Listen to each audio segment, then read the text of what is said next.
Welcome back to Innovation to Impact, the podcast series from Safetytech Accelerator, where we explore what it takes to turn meaningful ideas into real-world impact. Now, in today's episode, we're joined by Shakib, the Chief Technology and Innovation Officer at Lloyd's Register and the Chairman of the Safetytech Accelerator Board. In today's conversation, we look at maritime adoption and technologies. We look at what it takes for innovation to really change and drive meaningful impact. We explore the differences between technology that is disruptive and technology that can genuinely support a safer, smarter, and more resilient maritime industry. I hope you enjoyed the conversation. From innovation into impact, making industry safer every day with structure and evidence, driving adoption, Safetytech Accelerator, leading the way. And welcome back to the episode. So like I said today, my guest today is Shakib. You are the Chief Technology and Innovation Officer at Lloyd's Register and the Chairman of the Safetytech Accelerator Board. Welcome. How are you? Thank you, Sam. I'm doing great. Thank you very much. Good. Now, sorry we didn't get to speak at Singapore. I know it was a crazy busy week and it's just been non-stop really since Singapore. So how have you been? Well, it's good. There is a lot happening in the industry, Yes. especially when it comes to technology. So I have been quite busy. Yes. Exciting at the same time. So much happening is good news. Of course. I mean, I think we'd all rather be too busy than have nothing to do, right? Right. So we'll kind of draw on some of the topics that were talked in Singapore and then kind of, some innovation topics within the maritime industry in general. Okay. So to start, can we kind of look at the reality of the innovation space within the maritime industry? So what looks promising on paper in the maritime innovation space right now, but isn't translating into real-world operations? Well, I think we see a lot of challenges with fantastic tools that look great, but they don't really add value. And one of the issues that you face today, to answer your question, is AI in many areas. See, artificial intelligence has many uses and a huge potential, but for artificial intelligence to really provide, to give you the value that you require, you need to have data that connects all the applications you have. And most of the organizations that I have seen, that I work with, that I support and advise, they have many silos. And until those silos are solved, the value that you will get with technologies like artificial intelligence will be limited. Yes, you will have some benefits, but it will not give you that fantastic end-to-end view that people keep talking about, but seems to be farther than it really is. So what kind of exposes that gap of adoption? Is it the cost? Is it the safety? Is it integration? Or is it value to the customer? Well, this is many factors, right? Most organizations are not new. They have a high level of legacy systems that they are costly to be replaced. The effort to replace them is very high. And as a result, organizations are trying to find a way to interconnect these applications rather than to replace them. And without the necessary integration that is required today, then companies are trying to do some kind of patchwork rather than make very large investments. Yeah. So it is becoming a bit of a challenge, and we're getting to the point where one of the new generation questions that people are starting to ask is, do we spend the next 2 years fixing the legacy, or do we start building everything from scratch? And that's not a question that has been asked too often yet, but it's starting to appear. Yeah. So I would suggest that we need to pay attention to that. How would you answer that question? Well, it depends on the maturity level for each organization. There is not a magic wand answer for every single one, because companies are at different stages of maturity when it comes to data, systems, and ability to change. So we'll steer away from Safetytech for the time being. For Lloyd's Register, where do you think they would sit in that conversation? Well, for Lloyd's Register, we decided to correct the legacy. There has been a major amount of work fixing the legacy. We have built a data orchestration platform specifically to solve this problem and connect our main systems so we can use AI from A to Z. Now, we're still in the process of developing some of these AI applications, but with the data orchestration platform there, now it's much easier and faster for us to continue to innovate. Right. And talking about innovation, if we zoom out from where you're sitting with all your positions and on the various boards that you're on, where do you see, how far along, is Maritime in the innovation curve? The world is changing, the world is innovating, but where is the maritime industry sitting on that curve?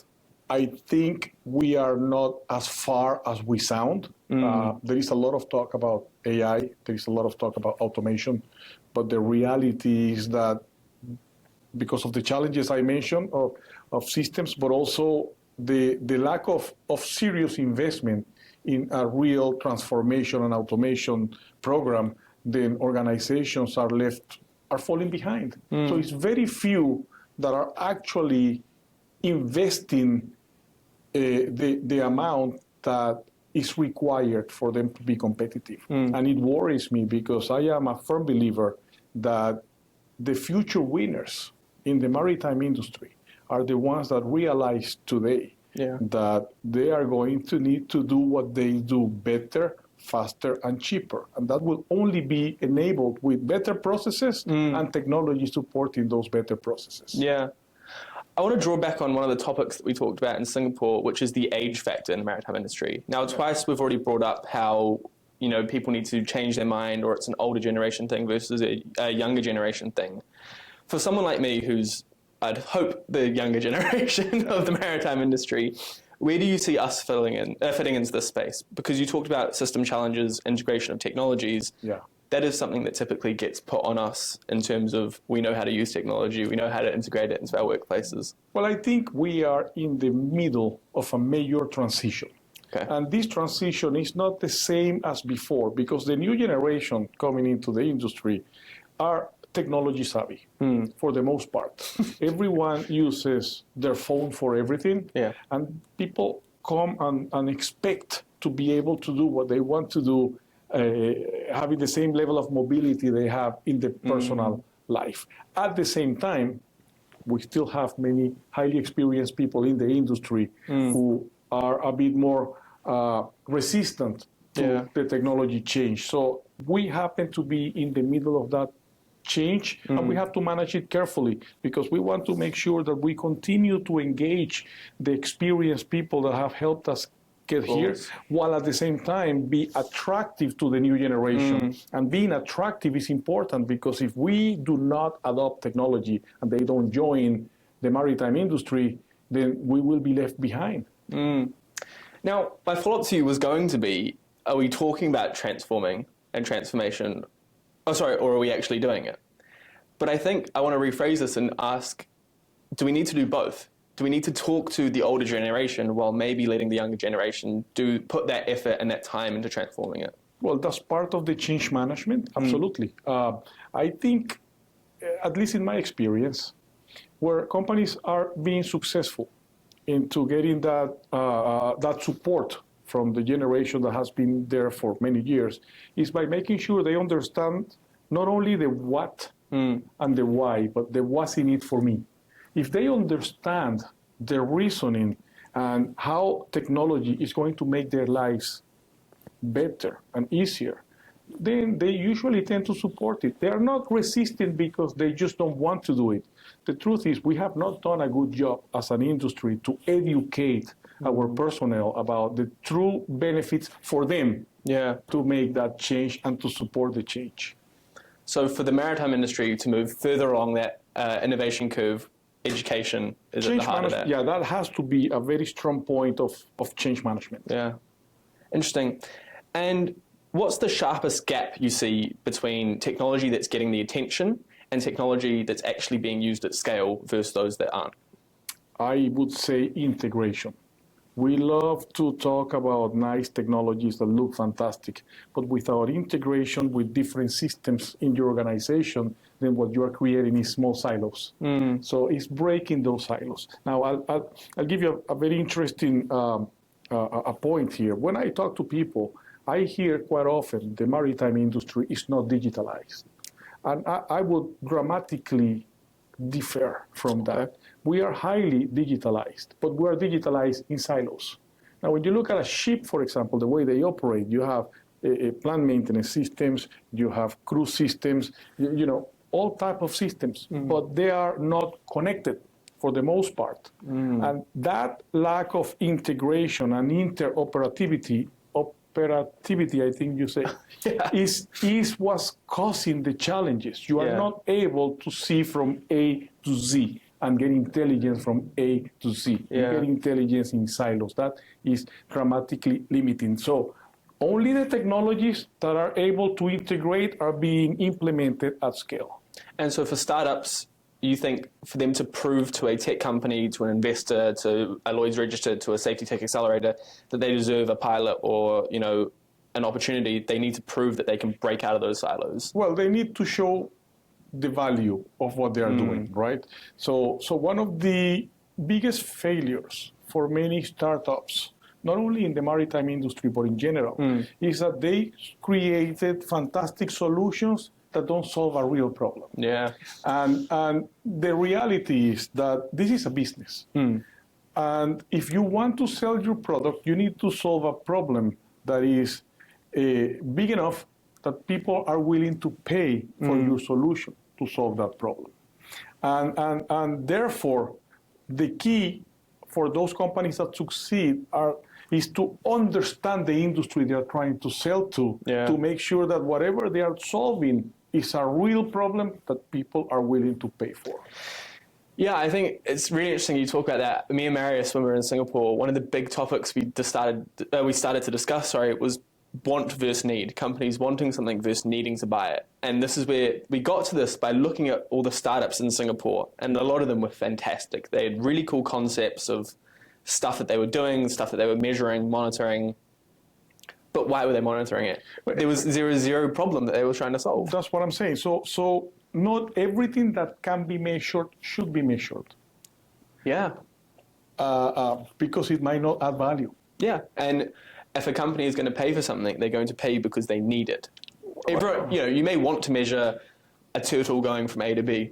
That's kind of cool. If you want to, sure. But no one's going to pay for that. You don't need to. Well, what is the business value? Yeah. And again, it's about business value. What does it do for you? What does it do for your clients? Yeah.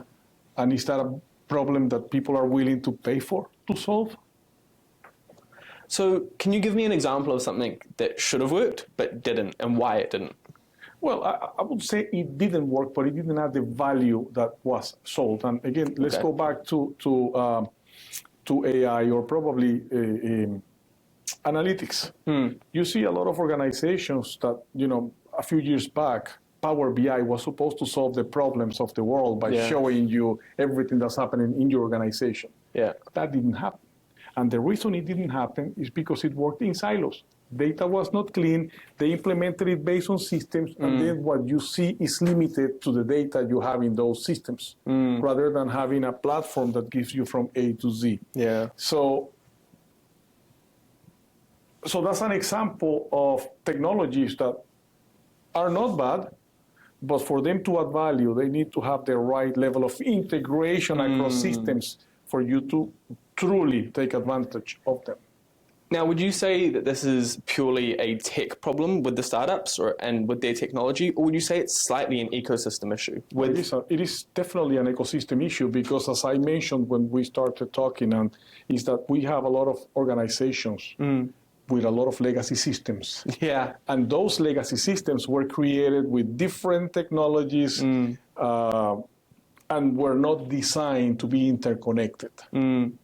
So maybe as a maritime industry, the decision is on the industry to either break it down and rebuild it up. Well, that could be a good choice for some. That really depends on the level of maturity that particular company has. Yeah. It's not a black and white answer because some companies might be much further ahead than others. Now, if you have not done anything to solve your legacy and you need to take advantage of new generation technologies, you need to ask the question, am I spending the next 4 years fixing all that legacy and risking falling behind while Yeah. somebody else is developing something new? Or do I take a group of my brightest people, put them on the side and say, okay, guys, how do we do what we do today using technology and new processes to dramatically reduce manual intervention and increase speed of service?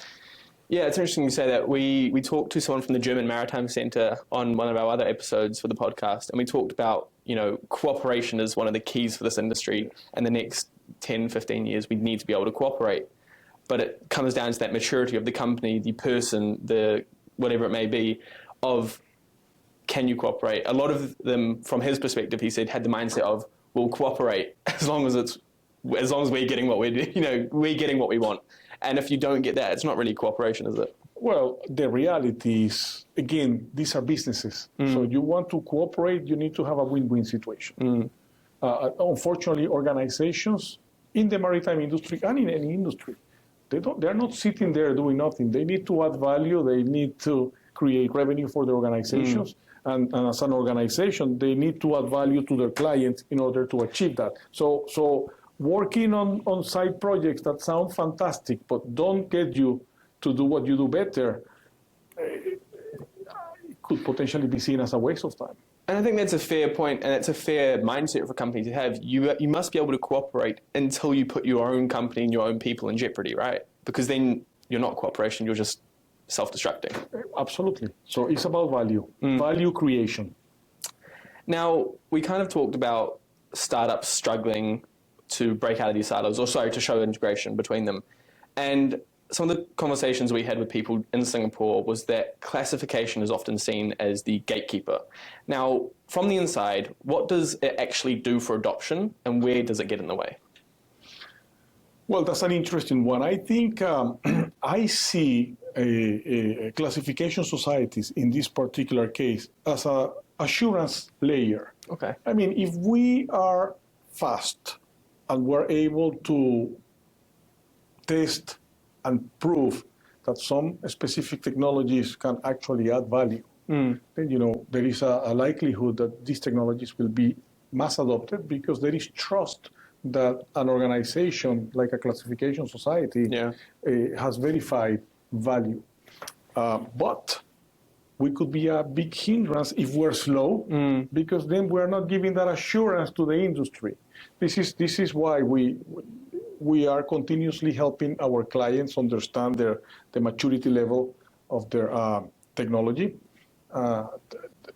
So to ensure that they understand where they are and what they need to focus on to achieve the goals they have. So for someone like me who's either new to the industry or doesn't know entirely about classification, knows it on the surface level, what might we misunderstand or misinterpret about that process and why it takes so long? It takes long because we have a responsibility to ensure that what we tell the industry has the level of quality and safety that is expected from a classification society. So we sometimes can take risks in terms of, let me try this new technology, which may or may not work, to see if we can implement it or we can recommend it. But where we cannot take any risks is in ensuring that the results of what we present to the industry are very clear, are trustworthy, and will continue to create a better and safe environment for the maritime industry in general. And that is a very big responsibility. So we have to be very careful with what we're willing to accept and what we tell the industry.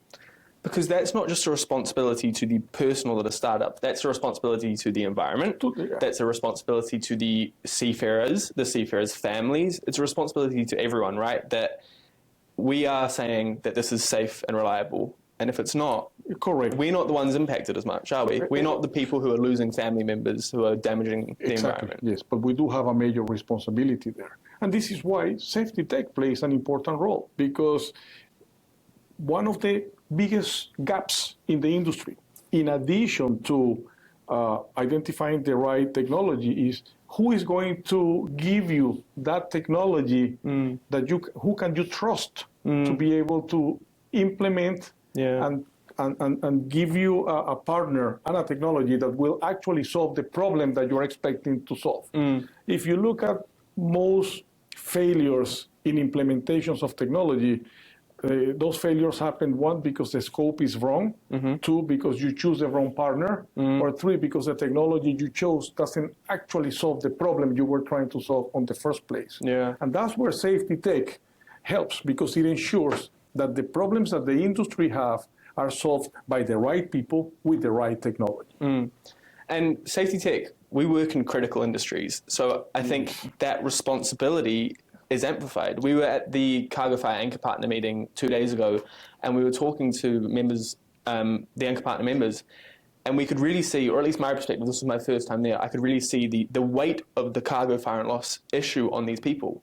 They've got a responsibility to the families, to the environments, to their companies. This is a critical issue that if we get wrong, people will die. Absolutely, which is why it's so important that we do it right, and that's why we take no risks or shortcuts when it comes to the quality of the work we do in those type of initiatives. And so I guess the answer really is classification takes so long because we want you to be alive. Well, we have a responsibility to ensure that when we tell the industry something, that it is actually factual, it's been tested and retested, and we can back it up. Because there's so much on the line, right? Yes.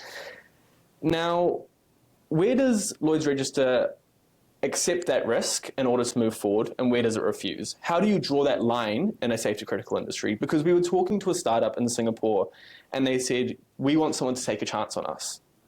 But at what point can you say, as Lloyd's Register, we can't? This goes back to what I mentioned earlier. I'm willing to take a risk in terms of using the resources we have in LR to do some testing of that technology because it could potentially be good.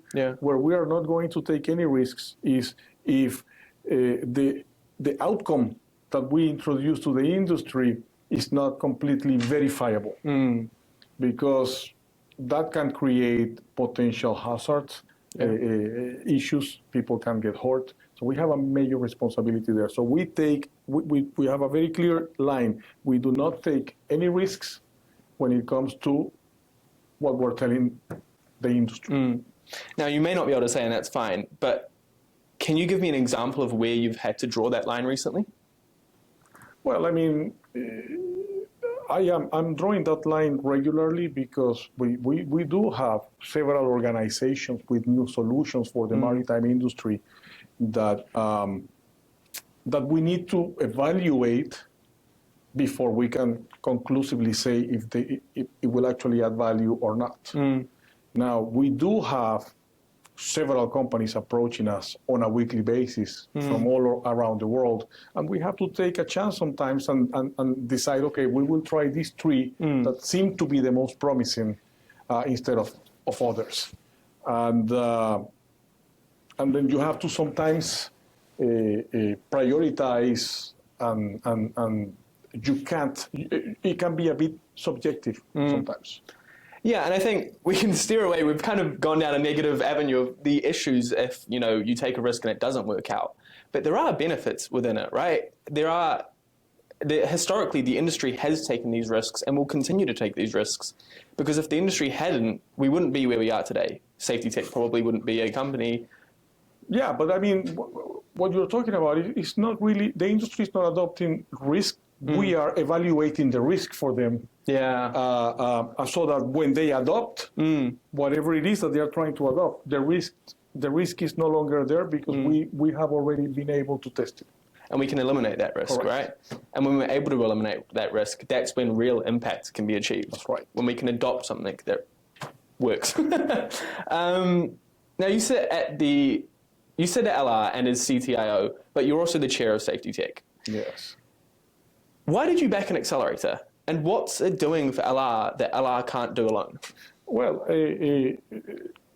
first we need to understand what we mean by accelerator in this case, because many people interpret an accelerator as an organization that invests in startups to help them grow.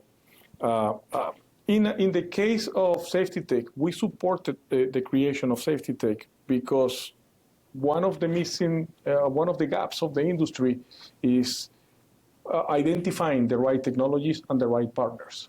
And Safetytech specializes in ensuring not only that we understand what is the problem of the industry, but also in identifying the right solutions for them to test and dramatically minimize cost and failures. And by doing that, then we're helping the industry adopt new technologies faster and with much lower risk.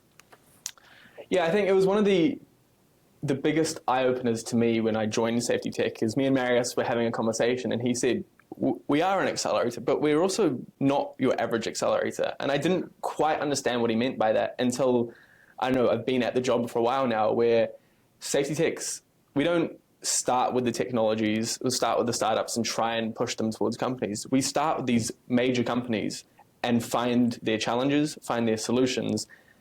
So we almost do it in a reverse way, right? And is that why Safetytech Accelerator is so different? Well, it's not only why it's been so different, but also why it's been successful. Because we identify the problem before we start to look for a solution. Right? So we don't find a solution that seems cool and then try to figure out how that solution can be used. We are very strict about finding the real problem, and only after you understand the problem, you look for solutions that actually solve that problem.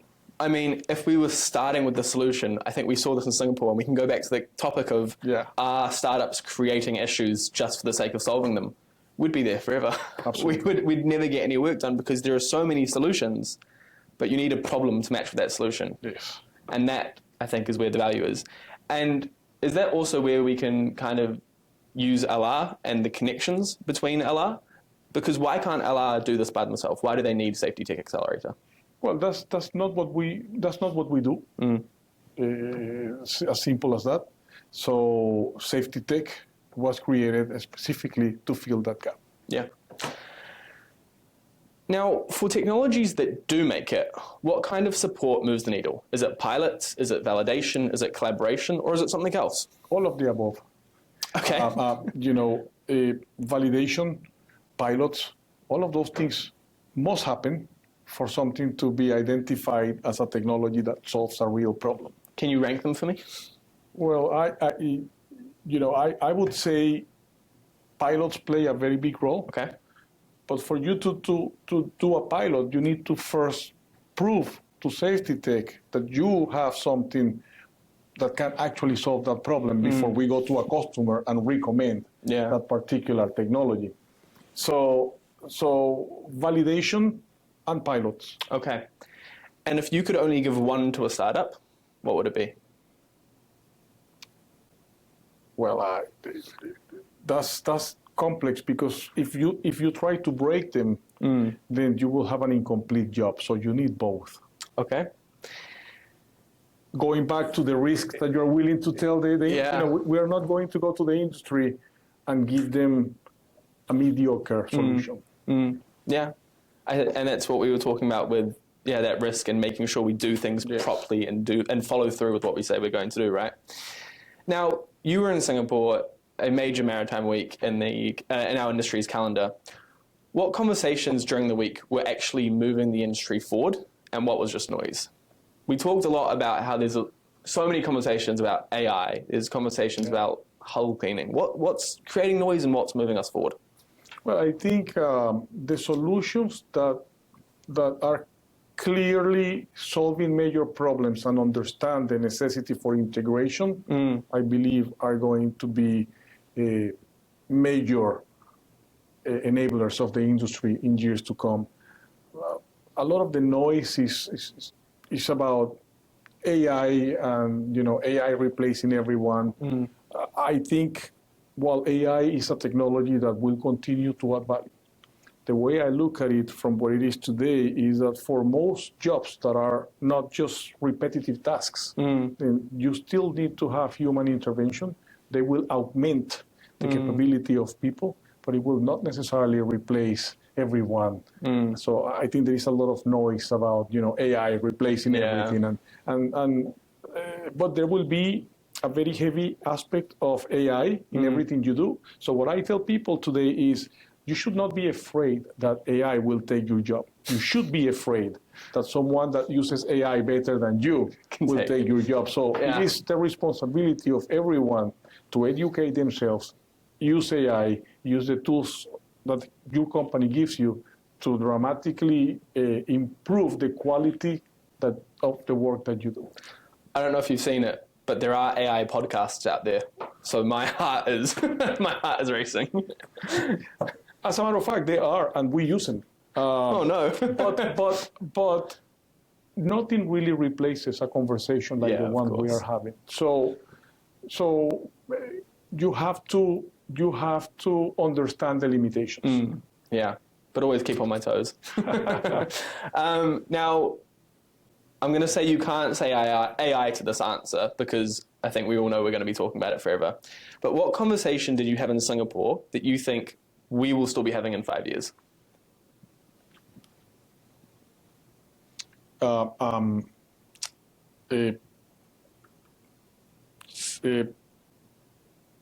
Could be an industry issue, could be a technology issue. No, I'm thinking autonomous vessels. Oh, okay. Because while I do believe we will eventually get there, I think we're much farther away from getting there than it sounds when you go to these conferences. And I don't think it's necessarily a technology problem. Well, there are some big challenges with the technology. A lot has progressed, but you have major problems to adopt something like that, right? And insurance is one of them. Who's going to insure a vessel that is self-driven? If an accident happens, who is responsible for that, etc. So there is a lot of regulations that need to be changed in order for that to happen. And these type of regulations are very slow. So I really believe that in 5 years we will still be having that same conversation. Are we going to get there eventually? Yes. Are we getting there in 5 years? Not mainstream, for sure. And for our audience who doesn't know much about that topic, can you give us a quick insight into what it actually is? Well, these are vessels that can drive themselves without people on them, right? Yeah.